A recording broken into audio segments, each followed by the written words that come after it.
যারা ৭১ নিয়ে প্রশ্ন করবে তাদের আমি বলবো যে আমার যদি ক্ষমতা থাকতো আবার আমি নিষিদ্ধ করতাম। সে যতবার বলে যে ইলেকশন দেব, কিন্তু বিশ্বাস হয় না। আমারও তো আস্থা নেই। সব ঠ্যাং তুলে অটোরিকশা চালু করে দেশটা, রাজধানীটা অচল করে ফেলছে। আমার মনে হয় জামাত ক্ষমতায় গেলে ৭১-এর কাউকে বাঁচিয়ে রাখবে না। কিন্তু ৭১-এর প্রজন্ম, আমার বক্তব্য হচ্ছে যে ব্যক্তি কইছে তাকে এখনো গ্রেপ্তার করলো না কেন? সে তো অপরাধ করছে, ক্রিমিনাল অপরাধ। ৭১ মানে দেশের স্বাধীনতা। যারা দেশের স্বাধীনতা মানে না, যারা বিজয় দিবস মানে না, যারা বুদ্ধিজীবী হত্যা দিবস মানে না, তাদের এই দেশে রাজনীতি করার অধিকার নেই। তাদের রাজনীতি নিষিদ্ধ করা উচিত। উগ্র ইসলামপন্থী দল তারা ইসলামকে ব্যবহার করে এই দেশের যত সন্ত্রাস এবং যত অনৈক্য তৈরি করছে, এবং যারা অপ্রাসঙ্গিক কথাবার্তা বলছে।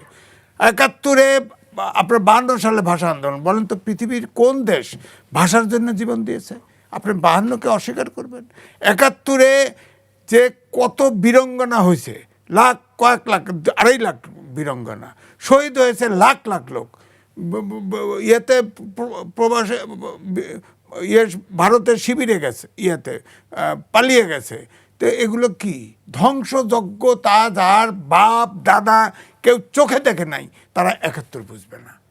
৭১ আমরা মুক্তিযুদ্ধ করেছি, আমরা বুঝেছি।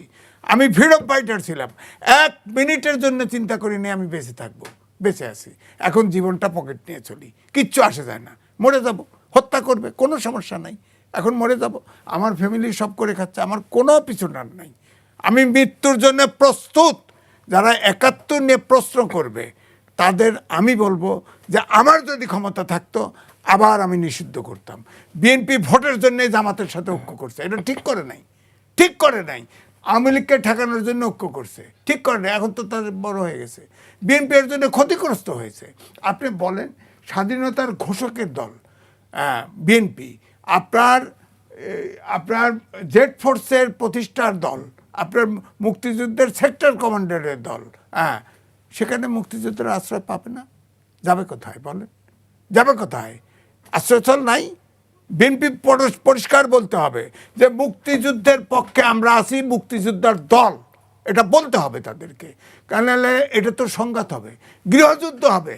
আমি পরিষ্কার বলছি, এইরকম ভাষা ব্যবহার করলে গৃহযুদ্ধ হবে। পলিটিশিয়ানরা তাদের স্বার্থে কিছু নাও বলতে পারে, কিন্তু এদেশে বহু লোক বেঁচে আছে মুক্তিযুদ্ধের পক্ষে।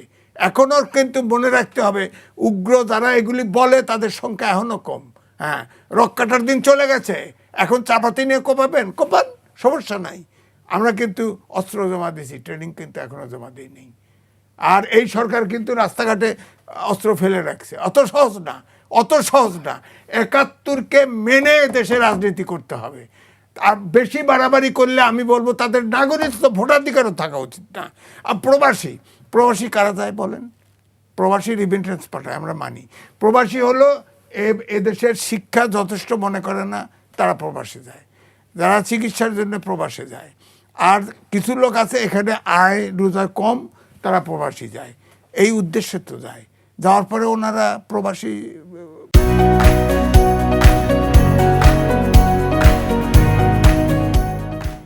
যুদ্ধ, মানে রিমিটেড যুদ্ধ হয়ে যায়। ওনারা তো বিদেশে গেছেন তাদের নিজস্ব প্রয়োজনে, কথাটা ভাবেন। আর তারা টাকা পাঠায়, এই জন্য তাদের ধন্যবাদ। তারা টাকা পাঠায় তাদের পরিবারের জন্য, মনে করেন আমাকে দেয়। কিন্তু আমাদের দেশে সেই বৈদেশিক মুদ্রা তো দেশের বৈদেশিক মুদ্রা যেহেতু ফরমাল চ্যানেলে যেটা আছে, এটা দেশের জন্য কাজে লাগে। এই সরকার প্রবাসীদের আপনার করছে, ভোটার করতেছে, কোনো চেক নেই। আপনি বলেন, আমি এক টকশোতে আসি, RTVতে অনলাইনে আমেরিকান এক সিটিজেন বলতেছে সে আবার ভোটার হচ্ছে। আমেরিকান সিটিজেন বাংলাদেশে, আমার কথা ডুয়েল সিটিজেনশিপ চেক করছে, মেম্বার করেন। আপনি ধরেন প্রবাসে আছে, সে যে প্রবাসে আছে সে বাংলাদেশে ভোটার আছে না, সে বড় হয়েছে না। যে অ্যাডাল্ট 18 বছরের নিচে তো কেউ প্রবাসে যায় না, সে তো বাংলাদেশে ভোটার থাকার কথা। এমনি বাংলাদেশের ভোটার, প্রবাসী নাম দিয়ে ভোটার করা হবে কেন? প্রবাসীর অনেক সমস্যা আছে। আপনার আমাদের সরকার প্রধান, রাষ্ট্রপ্রধান যে যায়, যে যখন হয় তখন তারা দল করে এবং তাদের নানাভাবে মিছিল করে তাদের প্রতিবাদে। এটা আমাদের জন্য লজ্জা না? লজ্জা না বলেন? এই যে ইউনূস সরকারও গেছে, তারপরেও ধাওয়া খাইছে না? খাইছে না? এগুলো তো আমাদের জন্য প্রবাসীটা দাওয়াত দিছে না? অনেক রাজনৈতিক দল আবার ওখানে অংশগ্রহণ করেছে। ভাই তোরা আয় করতে গেছস, তোরা রিমিটেন্স পাঠাস, আমরা উপকৃত হই, ধন্যবাদ, আমরা কৃতজ্ঞ।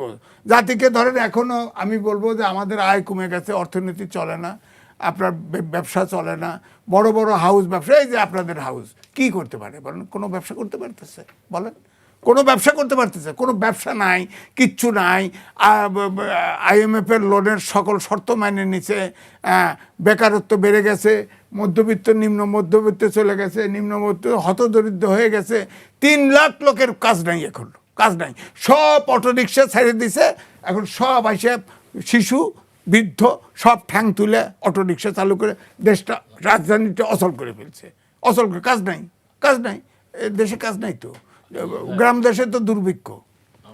এই জন্য আর শেষ কথা, বিশ্ব ব্যাংক ফোরকাস্ট করেছে আগামী বছরে জিডি গ্রোথ হবে 3.5%, এবং বিশ্ব ব্যাংক বলছে 3 জিডিপি যদি হয় এদেশে তো দুর্ভিক্ষ হবে।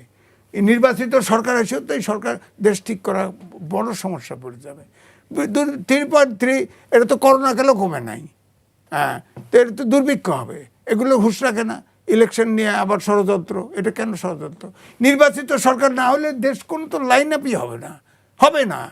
বলাই হচ্ছে যে নির্বাচিত সরকার সব দেশ চায়, ধনী দেশ। নির্বাচিত সরকার আসলে বিনিয়োগ আসবে, ব্যবসা চালু হবে, কোনো না কোনোভাবে অন্ততপক্ষে দেশটা একটা স্থিতিশীল অবস্থায় আসবে। হ্যাঁ, সেই জায়গায় জিনিসটা ওই যে আগে জব দিয়ে কিন্তু দিয়ে কথা হয়েছে, এখন তো তারা বিশ্বাস করে না কেউ। সে যতবার বলে যে ইলেকশন দেব, কিন্তু বিশ্বাস হয় না। আমারও তো আস্থা নেই। কোন ষড়যন্ত্রে কি গোপন চুক্তি করে, এই করে সেই করে, কেন করে? স্টেট ইলেকশনের পথে কেন হাঁটে না? সোজা হাঁটে না কেন? গোপন চুক্তি ফাঁস করুক। আমার বক্তব্য হচ্ছে আমি এ দেশের মালিক, আপনি মালিক, শামীম ভাই মালিক। উনি যখন প্রতিনিধি হবে, MP হবে, তখন আমার প্রতিনিধি হবে, আমার প্রতিনিধি হবে। উনি মালিক, ব্যক্তি হিসেবে মালিক। আমি কেন জানবো না? আমার দেশ বিক্রি করে ফেলবে, আপনি, আমি জানবো না কেন? বলেন, আপনি বলেন। সুতরাং কোন সরকার গোপন চুক্তি করতে পারবে না। আপনি বলেন, প্রায় 30টা চুক্তি এবং সমঝোতা স্বাক্ষর করছে শেখ হাসিনা, সবগুলো ভারতের অনুকূলে। একটা রিভিউ করছে এই সরকার, আর একটা গোপন চুক্তি কেন করলো? তা হাসিনার দোষ কি তাহলে?